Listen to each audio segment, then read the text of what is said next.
Happy Wine Wednesday. Happy Jenny. Wine Wednesday, everyone. How's your week going, Michelle? It's going great so far. Been very busy, but that's how I like it. I know. I feel like it's Wednesday, but it feels like Monday. So thank God for wine. Yeah, I was talking to someone earlier, and I was like, I really feel like today's Friday. Like, that's how like this week has been so far. But we're like a walking meme right now. Amazing. Well, we are very excited to be here with you guys this week. Our topic today is very timely. We're talking about student loans and what that means for you as a borrower and the economy overall. So our financial maven, Michelle, is going to kind of help us navigate through the landscape and what's been going on, because as I'm sure you're aware, lots of updates in that category. So before we dive into that, I want to talk about our wine for the day. I have like some bittersweet feelings towards this right now, because unfortunately, the bottle that I chose, not the actual wine itself, but just the bottle that I chose, is flawed. So I can't drink it with you guys. For those of you who don't know what flawed is, it's essentially, for lack of better terminology, like a lemon. Like you buy something and unfortunately that one isn't good, right? So there's lots of different wine flaws, and there's a whole study around how to identify and the different types.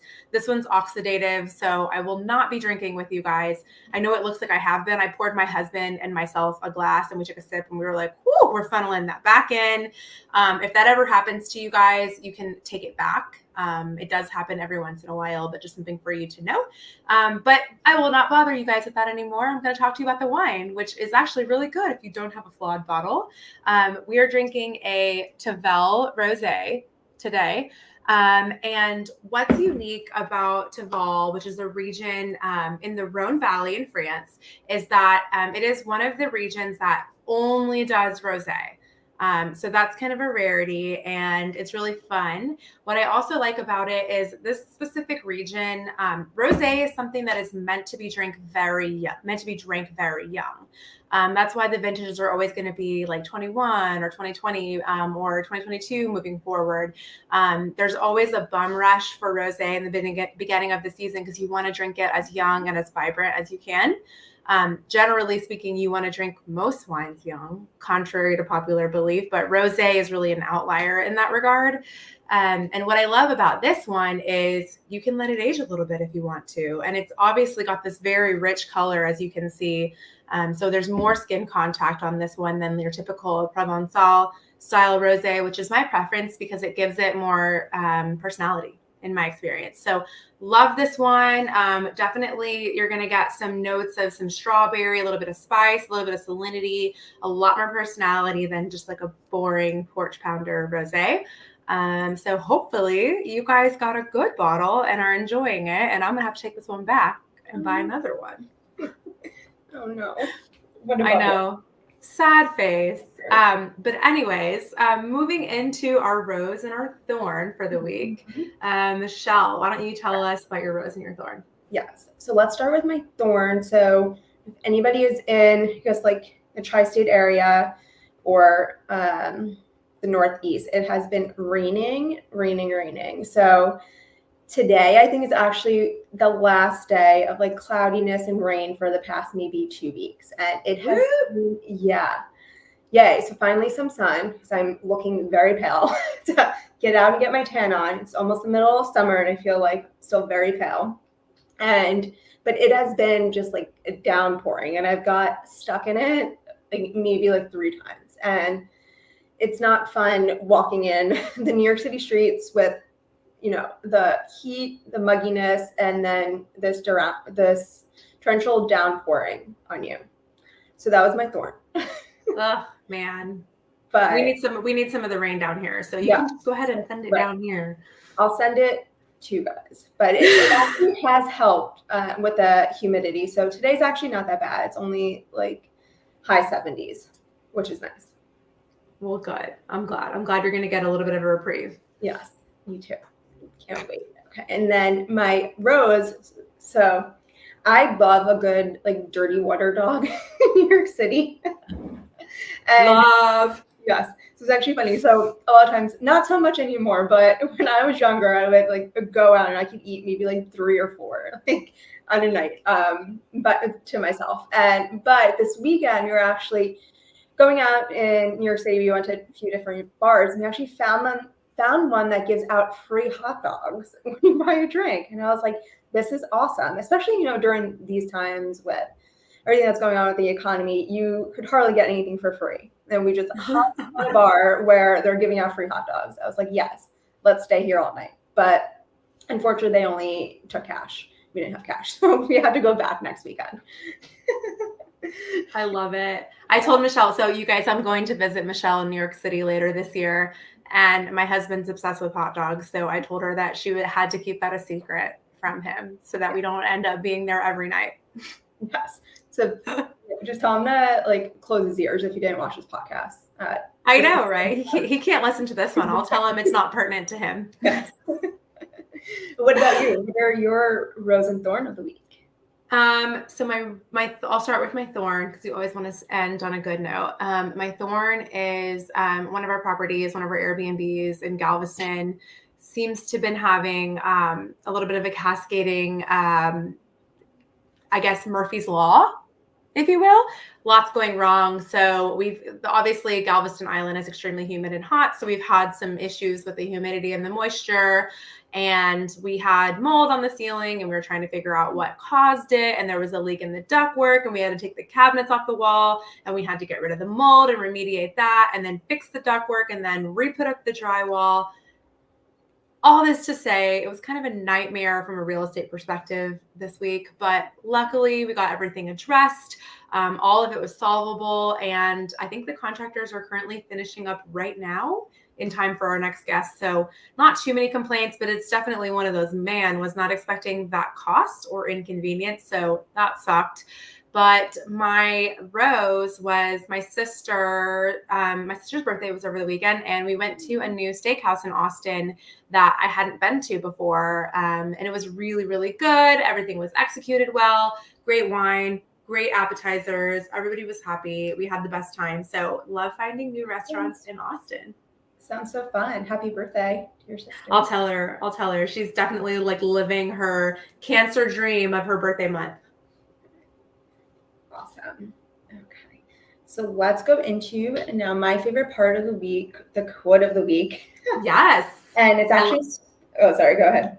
I was just going to say we'd be remiss if we didn't have an opportunity to hear from our quote queen. Exactly. So this quote this week is actually from Jenny herself. And I was reading her wine description and I immediately texted her and said, I love this line. I'm using it. But it was like, unlike most, this remarkable rosé has the rare ability to age and improve over time. And I loved it. And I was like, you know what? I want that said about me too. I know we wax poetic so much about wine, and it's like, man, what if someone said that about me? Like, right, exactly. So I loved it. I was like, okay, this is our quote of the week. Enjoyed that. Oh my God, I love it. We're all roses in our own right, you guys. Anyways, all right, Michelle. Well, I personally am very excited about this topic. It definitely pertains to me in a lot of ways. I took out a lot of student loans when I was going to undergrad and law school. Much like the rest of the nation, I'm sure this affects so many people, specifically millennials, in my opinion. So a lot has been going on with regard to student loans since the great pause back in 2019 before COVID, or back in 2020, I guess you would say. Yeah. So I am super, super excited to learn from you. And I put some questions that I personally have selfishly together. And I think that you kind of walking through it will be really helpful for our listeners and anybody who would be affected by this. So I'm going to dive right in. Can you tell us a little bit about the previous student debt forgiveness plan that was proposed last year during all of this kind of political turmoil when things were kind of coming to a head? Right. So the student debt forgiveness plan, that was a major campaign effort for President Biden. And when he was campaigning for presidency, it's a big thing he was promising. He was going to get all the student loan debt forgiven for all Americans. And then in August 2022, like I said, right, well, actually kind of towards the end of COVID, things were starting to ease up a little bit with the student loan, pauses, everything was kind of up in the air, what's going to happen. So the Biden administration proposed a student loan forgiveness plan. Just kind of want to go over it quickly, if anybody forgot, but it was supposed to cancel up to $20,000 in student loan debt per borrower. And so many Americans, everybody was so excited for this, thinking, wow, that's a lot of money that, will be forgiven. They've had all of the student loan debt, paying these high amounts per month. And they were hopeful. They were like, you know what, this is going to be gone. That's great. And according to the White House, it actually said that this would alleviate all student loan debt for around 20 million borrowers. Wow. And yeah, that's a lot. And then actually out of the 45 million total borrowers in all of America, 43 million would receive at least some sort of loan forgiveness. So the two types of loans that were going to be forgiven, and this is all federal, so this isn't talking about your private student loans. But it was going to be, $20,000 for all Pell Grants, and then up to $10,000 for all non-Pell Grant borrowers. And to qualify for that forgiveness, as an individual, your income had to be under $125,000, and as a family, your income had to be under $250,000. So it was, a big, like I said, campaign effort for Biden. Americans have 1.6 billion in student loan debt. That's one of our largest debts. Yep. Mm-hmm. So it sounds like, obviously from what you're describing, this effort got a lot of traction initially and definitely captured a lot of attention. It's such a broad audience that it speaks to, right? Can you briefly tell us that for the audience, kind of what is the distinction between a Pell Grant and a non-Pell Grant? Or how would someone know if they have that? Right. So a Pell Grant is going to be someone that falls under the poverty income limit, people that are having a hard time with income and qualify for that. Or if their families do not make a lot of income, they will qualify for a Pell Grant. So it's really for those who are really in need and need that money to attend college. So that's really the difference between, a Pell Grant and then a regular non-Pell Grant. Oh, perfect. Yeah. Okay. Yeah. So then why, with so many impacted people from this legislation or this proposed legislation, if you will, why was this attempt by the Biden administration canceled? Right. So there were actually two separate lawsuits that were brought forward to stop the administration's plan. The first one, it was the Department of Education versus Brown. This actually originated in Texas, where two student loan borrowers who actually already paid the full amount of their student loans back, they claimed that the plan would not allow them to receive any forgiveness. So they went and sued the Department of State. And the next one was Nebraska versus Biden, where there's actually six states that claim that the plan would allow them to lose out on tax revenue for their state. So these two cases were actually brought in front of the Supreme Court, and the Supreme Court actually, they struck down Biden's forgiveness plan. And that just happened recently on June 30th of this year. And the argument behind those lawsuits has to do with the HEROES Act. So Biden proposed that the HEROES Act allowed him to cancel the student loan debt, where in reality, the HEROES Act actually only states that the Secretary of Education can modify or waive student loans, but there's no verbiage in there that says that they cancel or wipe out completely.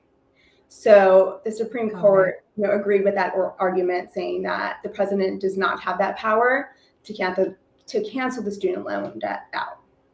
Got it. So the language was just too strong. It was overbroad, and it just wasn't niche enough to actually have an impact per the legislation. Right.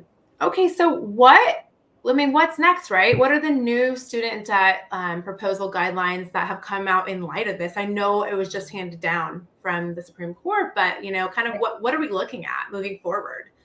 Right. So actually, the Biden administration spoke out a few days after that, and they said they thought that, Congress and the Supreme Court made the wrong decision. They still want to help Americans in this debt crisis that America is in. So there's actually a few guidelines and new details that came out that will affect all of student loan borrowers in America. So, the student loan pause has ended. So now, beginning on September 1st, interest will start accruing again. And then federal student loan payments will begin again on October 1st of this year. It's two majors because, as we all know, over the past 3 years with COVID, those repayments have been in pause and they kept getting extended. So right now, in America, we can't say that COVID is an emergency anymore. So they can't really have proof that that is going to help with the student loan debt being on pause. Right. That's why we're going back into this repayment schedule. But the administration also came out with some new guidelines, and there's 4 of them that I think that are super important and everyone should know. So number 1 is there's a new repayment program. It's called SAVE. So it's basically saving on a valuable education. And this will be a new income-driven repayment plan that will actually reduce the payments in half. So previously, if you had an income payment-driven plan, then you would be capped out at 10% of your monthly income. Now that's actually being reduced to you will be capped at 5% of your monthly income when you have one of these repayment plans. Number 2 is that the income exemption has actually increased from 150% to 225% of the poverty line. So this will now allow probably a lot more Americans to not have to owe anything or have a zero payment. And the guidelines for that is that if you are a single earner, you have to make $32,500 or less, or a family of 4 has to earn $67,500 or less to qualify for that. And if you do have a $0 payment, this will not affect the default payments. It will not put you in default, or it will also not be brought to any credit agency saying that you are not paying back your loan. Wow. The third, actually, big detail I think that came out is that interest will actually not accrue now for those making monthly payments. And this is a big deal, just because, as many of you are aware, your interest accrues, and actually now your balance is probably actually more than the original loan that you took out. And the reason for this is that when you submit that payment, most of it is not going to the actual debt. A lot of it's going to the interest that has accrued. So this will allow that your loan balance is not going to grow, and the payment will go straight to decreasing that debt first. Wow. Then, yeah, that's a big one there. And then number 4 is that in the first 12 months after this plan rolls out, if you don't make a payment, you will not be reported to the credit bureaus.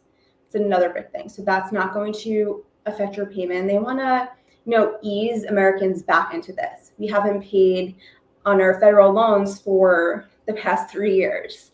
We have to get back into a routine. A lot's going to change in a lot of people's households.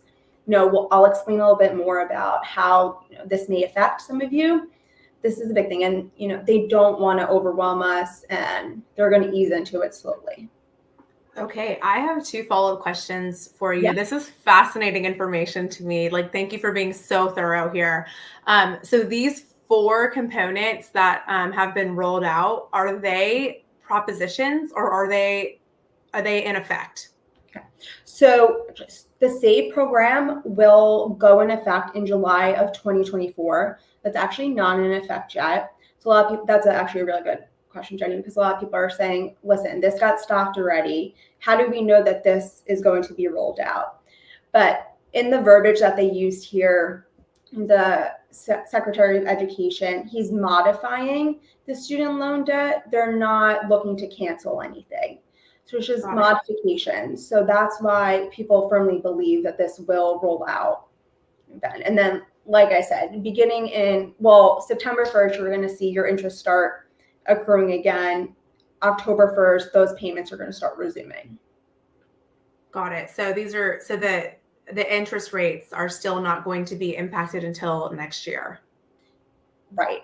But if you are making student loan payments, your interest will not accrue. So doesn't that effectively eradicate the interest rate? That's great. Yeah. So, yeah. That's amazing. Obviously that's not what we were all hoping for folks that wanted this relief, but that's still, that's my complaint as a borrower, that my balance did increase over time because I wasn't paying towards principal, because most people do income-driven repayment plans. And at that point, you're just kind of spinning the wheels on the principal and just paying the interest off. So that's a really, really amazing program that you pointed out with regard to that. Right. So on a larger scale, what does this legislation, proposed or otherwise, I guess the canceled portion, then the new proposition, what does it mean for individuals who have borrowed money in America? Right. So I think the biggest thing right now for those who have these federal loans, private loans, they still had to be repaid during COVID, so that didn't stop. But federal loans, many Americans got a break from paying these, and that just meant that their budgets and their financial goals were totally different. So that meant they were using these loan payments to go towards things like buying a home, building up their emergency savings funds, investing, saving more into their retirement plans. So now Americans are going to have to kind of take a step back and reanalyze all their financial goals and then also their budgets. So it's going to be, totally different. And then actually, also a good point that I heard the other day was graduates from 2019 to 2022 have actually never made a student loan payment on their federal loans since they graduated college. So it's going to be a lot more difficult, for them now going into that. I feel like it's also it's a psychology shift too, right? The pause started so long ago. Like you mentioned, all of us have kind of gotten used to, income creep, inflation, you name it. There's so many other categories that have kind of made up this expense, but to have never have even factored it in, that is going to be so difficult for them. It is. And the Consumer Protection actually put out a survey, and 1 in 5 borrowers they predict may struggle in paying back these loans. And kind of like you were saying, this state of America now and the economy, we have to deal with inflation. A lot of people lost their jobs, might have taken pay cuts, are spending now more on things, grocery wise or even bills. A lot of things have gone up. So it's going to be totally different. I think everybody has to kind of take a step back and now just analyze what they will do moving forward. Yeah. So I know you touched on that just a little bit there. I want to dig deeper into that. What do you think that this means on a larger scale, this proposed legislation, and going back to resuming these payments for the economy as a whole? Right. There's a lot of factors that I think that are going to be affected. Number one, consumer spending.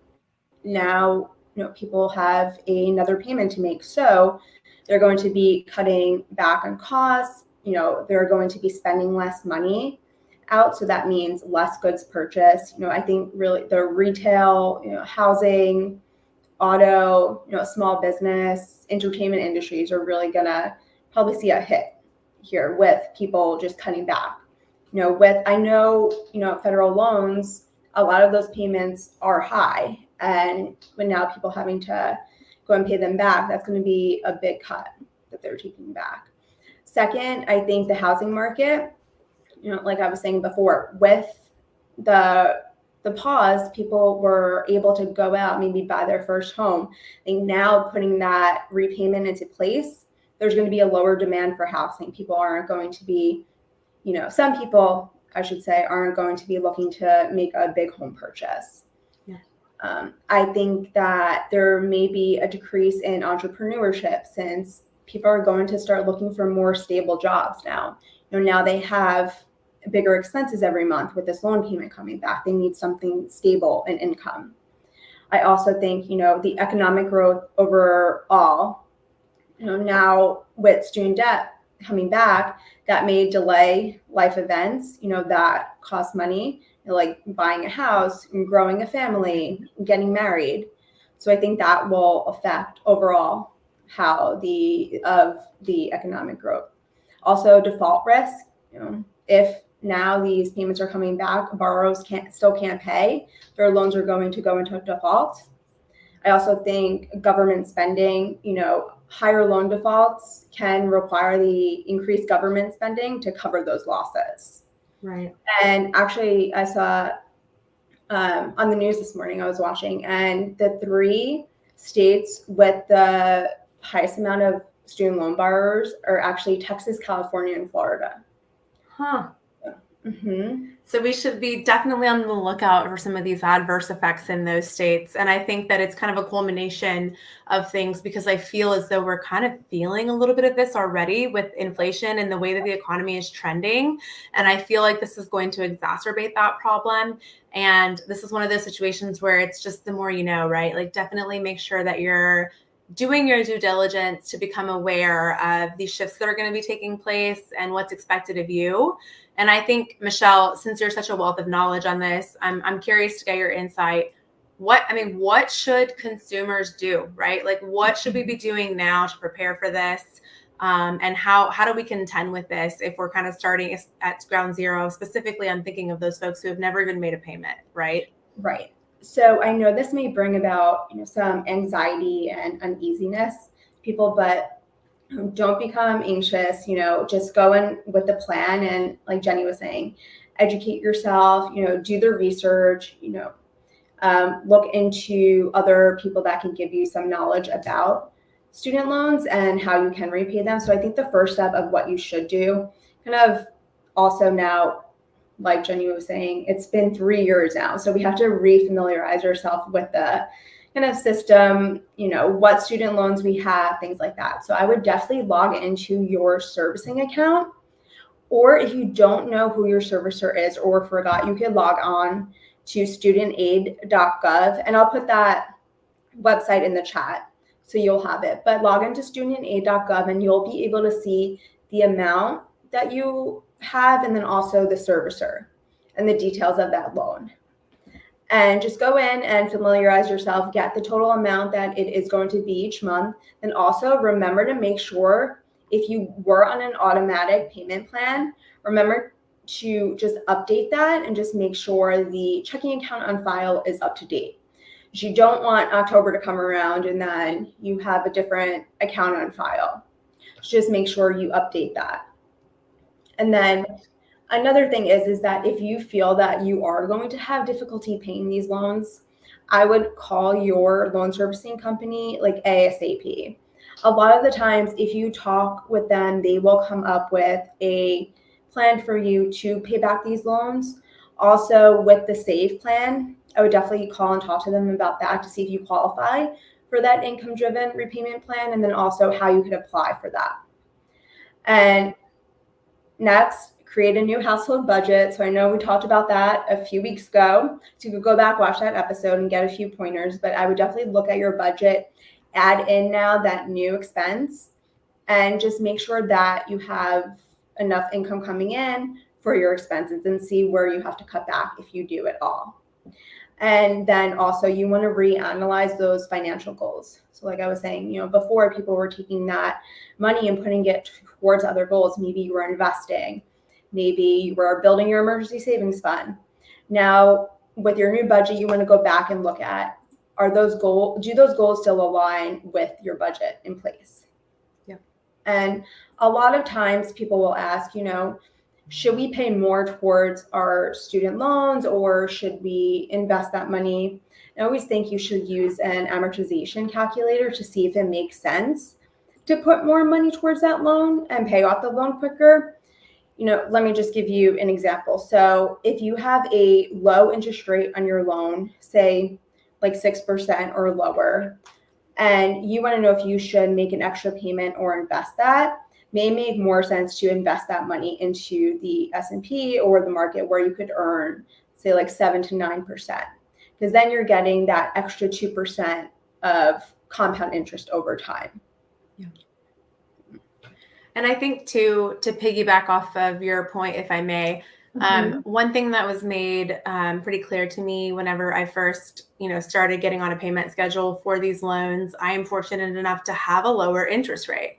And one of the things that a lot of people will talk about is debt consolidation, right? Like, should I essentially consolidate this debt so that I can pay it off quicker for a better interest rate? Should I do that?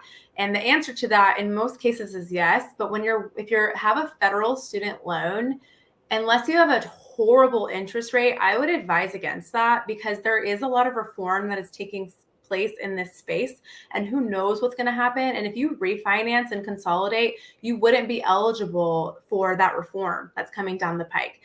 So you never want to count yourself out of something that could happen, in this space. So make sure you're keeping that in mind if you have a reasonable interest rate.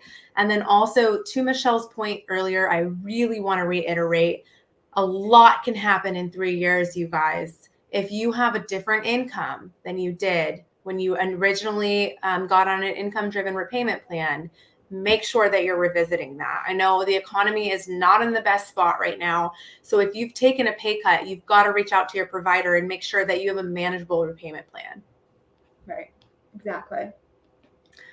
Awesome. Well, Michelle, this has been amazing. Thank you so much for doing all of the research for us so that we don't have to. I feel like you have given us an arsenal of things, just weaponized us with knowledge so that we can attack this, because it's obviously coming into effect much sooner than we all thought. So here we are. Want everybody to be prepared. And if any other new updates come up, we'll definitely talk about it, in any updates, and let you guys know. And don't forget to like and subscribe to our channel. We will be back next week with another fun wine and another fun topic. We're super excited to chat with you guys. Yes. Have a good week, everyone.